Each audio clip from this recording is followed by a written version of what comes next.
Bullying stereotypes in cartoons don't make any damn sense. I was standing in front of the entire school with my pants around my ankles and a hot dog in my mouth. I mean, I don't know about you, but I wasn't shoved into a locker a single time while I was in primary school. And I make videos about cartoons for a living, so you know I was an absolute nerd. That thought was what led me down a rabbit hole of realizing that cartoon bullies are so f***ing unrealistic. And I've put together 8 different categories of bullying stereotypes that just make no sense. Starting with the 30-year-old middle schooler. We've all seen it before. Our main character is some 10 to 13 years old, and their biggest adversary is this ugly ass that looks like they have a wife and 3 kids waiting at home for them. You're just a shrimp. A puny little shrimp. I sure am, Francis, and I'm not in any hurry to grow up. Best of all, I got all my hair, and none of it's on my back. Ew. I didn't get my first strand of chest hair until I was in my late teens, and yet this teen has a full back of hair in primary school. The big grey gorilla aside, a great example I can think of is Frank Palicki from Rick and Morty. Well. Morning, Frank. Morning? What is that supposed to mean? Are you making fun of me? Are you trying to say my family's poor? Oh, jeez. He's twice Morty's size, and he looks like he has more than just grades on his mind, for sure. I mean, he's waving a knife at a fellow student in the middle of the hallway. Forget how he got into school in the first place, since he looks like he's old enough to handle a 9 to 5. But how has he stayed there for so long, considering just how sick in the head he clearly is? But hey, Morty's 14 years old, so in the States, he'd be in high school. It's perfectly reasonable for an older guy to be in high school, maybe repeating a few years or something. But how do you explain this? Well, what do we got here? It's Dead Paler and his Palerific Palo Pals! That kid can't be anything less than 20. Why is he bullying a bunch of 6th graders? The show's wiki page claims that he's between 10 and 12 during the run of the show. But screw that. The kid looks like he should be sending out college applications. These examples are just kids that happen to look old, right? It might just be weird genetics or something. But what about Robbie from Gravity Falls? You think I don't know what's been going on, huh? It's obvious you got a thing for my girlfriend, don't you? Don't you? The only thing that makes this guy a teenager is the impressive amount of insecurity. His voice is deeper than mine, for sake. And he's picking on a 12-year-old girl, as if Dipper actually had any chance of stealing Wendy away. I love the mystery man to bits, but we all know that ship wasn't sailing, and yet Robbie acts like the kid is a threat to him. Speaking of threats that don't make sense, could we talk about what these cartoon bullies are actually threatening kids for? Because apparently, the most valuable thing in the entire school is your lunch money. Not your phone, not your trainers. No. The thing that every bully needs is 15 quid your mum gave you to buy an extra juice box. Hey, Dinks, give me your lunch money. But what will I eat at midday? I can't solve all your problems. Just hand over the money. Francis from The Fairly Odd Parents is probably the most blatant offender of this. The grey bastard literally dangles Timmy upside down and shakes him like a piggy bank until coins start falling out.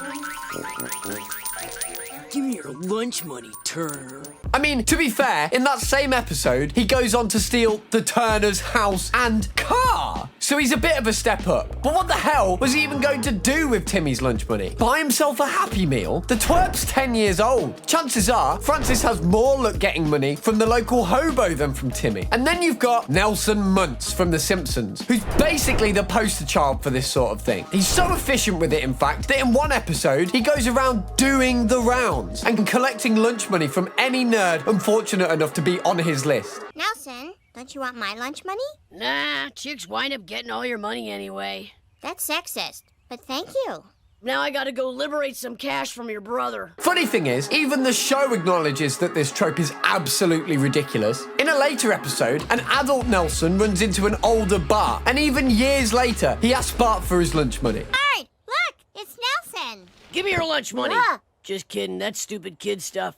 Give me your rent money. Also kidding. But if you want to give me some money, I'll take it. Obviously, as an adult, he can't be doing this kind of shit, so he immediately laughs it off as a joke and asks for Bart's rent money instead. I'll be real with you, though. If my old bully comes over asking for my rent money, I'm gonna shank him. I don't care that I'm not beating the allegations. Shit is hard. Anyways, I'm just glad that the show admits that this is an outdated, nonsensical trope. When your own series is taking the piss out of you for being a walking cliche, you know it's time for you to update your material. And if they're not after your pocket change, they apparently can't let you walk down the halls in peace. Because for some reason, being a true bully means that you absolutely must push someone into a locker. This is the one I understand the least. First of all, how huge are the lockers that they can fit an entire human being in there? In fact, in cases like Francis, he can fit Timmy and someone else into a single locker. The kid's short, but he's not that short. Hi, Melvin. Hi, Tibby. Okay, I'm getting pretty heated, and Fairly Odd Parents can be pretty goofy with its visuals. But explain Nelson, who's practically the CEO of locker shoving enterprises. In one scene, poor Milhouse gets shoved into a locker by Nelson. After Nelson gets momentarily distracted by his mum, Milhouse manages to escape, only to get locked into another locker by Dolph, not even 5 seconds later. Nelson, I'm gonna go take a nap in your locker.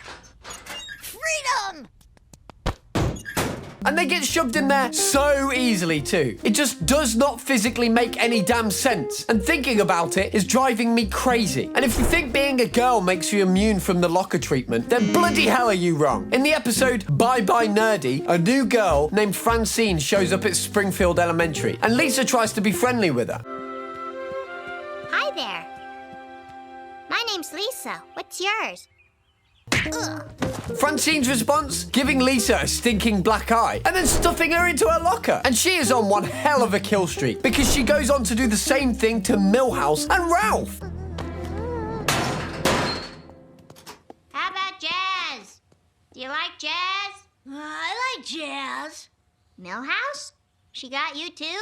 Yeah, I'm standing on Ralph. I just can't understand it, guys. At school, I had a drawer. I didn't get a locker. So imagine if someone tried to squeeze me into that. And yet, here are these kids that are casually fitting entire people, or sometimes multiple, into a tiny-ass space. I could barely fit my books in there. Let's just move on, because if I keep thinking about it, I'm gonna get a damn headache. You know what? Since I'm already pissed off, let's talk about wedgies. Because apparently, the tried and true method of being a bully is yanking someone's underwear up their arse crack. And somehow, these kids have underwear made of rubber because it can go all the way up their backs and over their eyes. Take Buford from Phineas and Ferb, who takes his wedgie game so seriously that he literally goes to the gym for it. In the episode Raging Bully, Buford attends Wedgies, the gym for bullies, to improve his wedgie technique. What happened to Boy Scouts, summer camp, martial art lessons? Who's even paying for the monthly membership? Now, I can only imagine how uncomfortable that feels. Imagine the fabric just riding up your... Oh, no. I wish these damned bullies would get a taste of their own medicine. Like in the episode Bully Bromance Breakup, where Baljeet finally gets his revenge and wedgies Buford back. Give us move. I have got one last thing to do.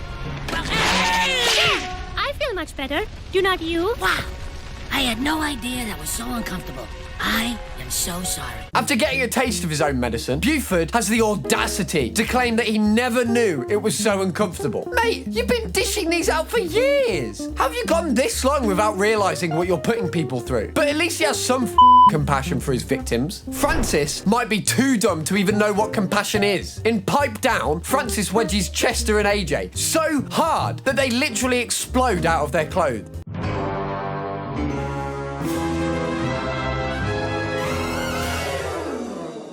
I don't even understand the logistics of this shit. Come on, at this point, it's not bullying anymore. It's plain manslaughter. If not, just outright murder. And we can't forget Vicky, who decides that being the spawn of Satan in the form of a babysitter isn't enough. She decides to turn Timmy's underwear into a face mask. Hey, Squirt! Time to go! But first... Get off me, you dork! None of these make any sense. What happened to the good old ripping their notebooks or throwing their favourite comics in the rubbish? What happened to tripping them on the way to their seats, legging them up, or benching someone? Now we've got kids making sure that their victims never have kids of their own. It's messed up. But then, in Northwest Mansion Mystery, they share a kinda touching moment, and suddenly we're supposed to like her. Yes! We did it!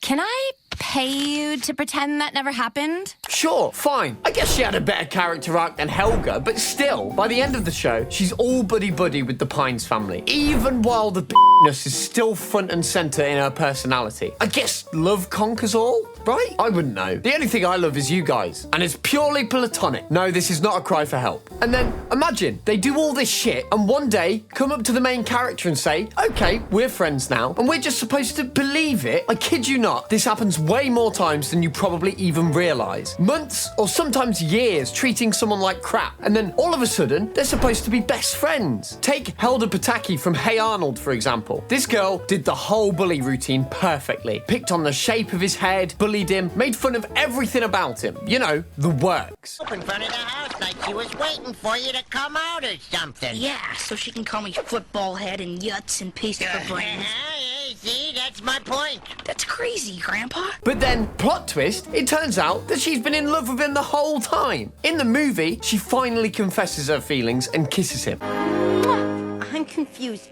Did you just say you love me? What? Are you deaf? Not now! Not now. Who the... She mocks him relentlessly the previous day, and then the next day she's swapping spit with him. Funny thing is, they just decide to sweep it under the rug, as if it never happened. Makes sense. They don't know how to go from the bully/nerd relationship to whatever the this is. But then in The Jungle Movie, the actual series finale, she confesses again. And this time, Arnold returns her feelings with a kiss.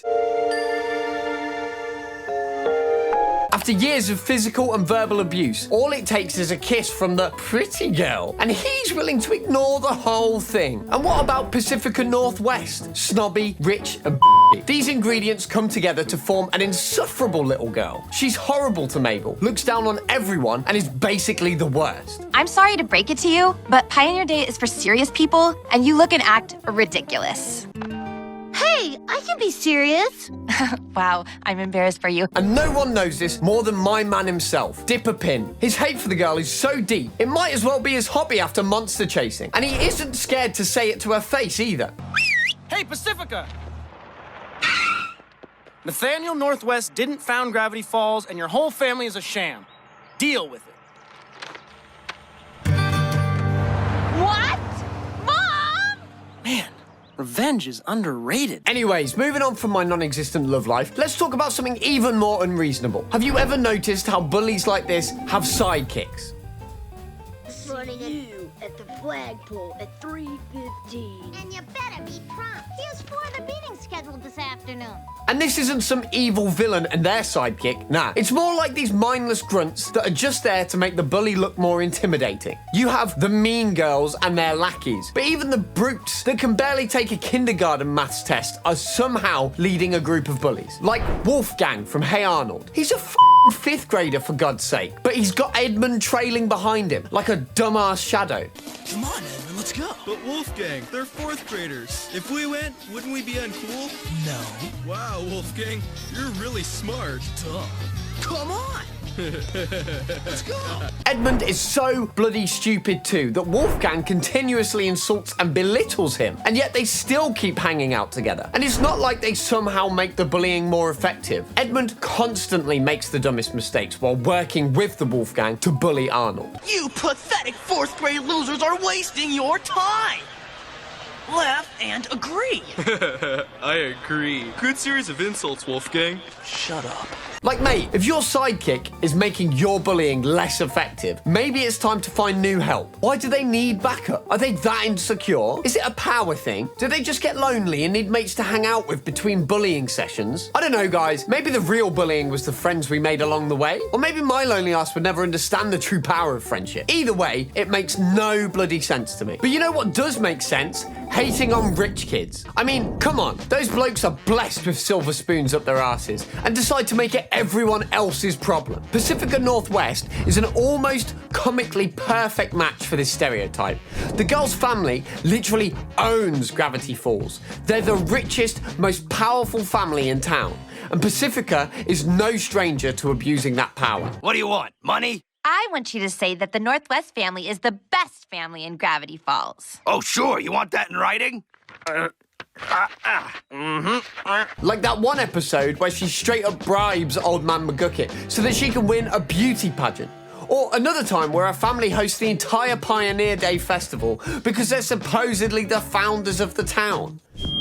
Howdy, everyone. You all know me, Pacifica Northwest, great-great-granddaughter of town founder Nathaniel Northwest. I'm also very rich.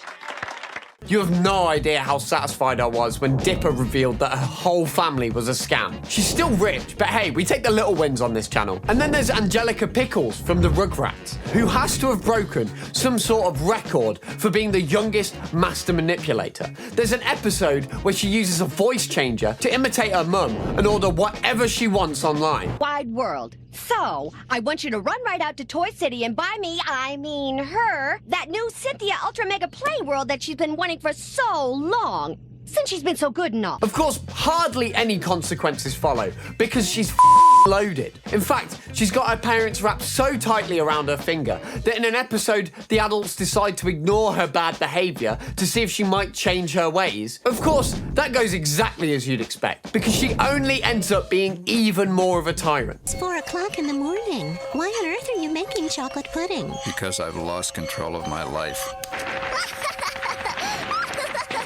Here's your pudding, Angelica. Oh, that's okay, Uncle Stu. I'm not hungry anymore. There are zero consequences for this child. None! Any of these kids would probably get away with murder, and Mummy and Daddy's mummy would sweep it all under the rug. It's disgusting to think about. But, you know, being crazy rich or having the power to bend physics to their bullying needs isn't too bad. There's always a way that their victims can take care of themselves. What now makes it incredibly unfair is when the bully has all these powers, and then they're also unnaturally good at literally everything. Yeah, sure, you're as strong as an ox, and you have enough power to buy the country, so why not also be good at literally everything else? Kevin from Ed, Edd and Eddy is good at sports and a skilled mechanic. This is so cool! Awesome! He even customizes bikes, skateboards and snowboards. He's a gym assistant and a hall monitor at school. The bloke's even got a garage full of jawbreakers because his dad works at the factory. In a show where the main characters are obsessed with the candy, it's downright criminal that he has a literal garage full of the stuff. Then there's Dash Baxter from Danny Phantom, who's on literally every single sports team. Football, basketball, you f***ing name it. 3 seconds left in the game and you call a reverse? You're the best quarterback Casper's ever had. You are one smooth-looking dude. The kid's basically a one-man athlete. And of course, he's the most popular guy in school while he's at it. Like, why do you have to be winning so hard at life and still feel the need to harass ordinary kids trying to live life without the frickin' cheats that this bastard seems to be blessed with? If you can't tell, talking about bullies gets me pretty heated. To be fair, every topic on this channel seems to get me heated. Like this video right here, about the most terrible parents in cartoon history. You should give it a watch if you want to see some horrible people get some serious karma. Anyway, cheerio.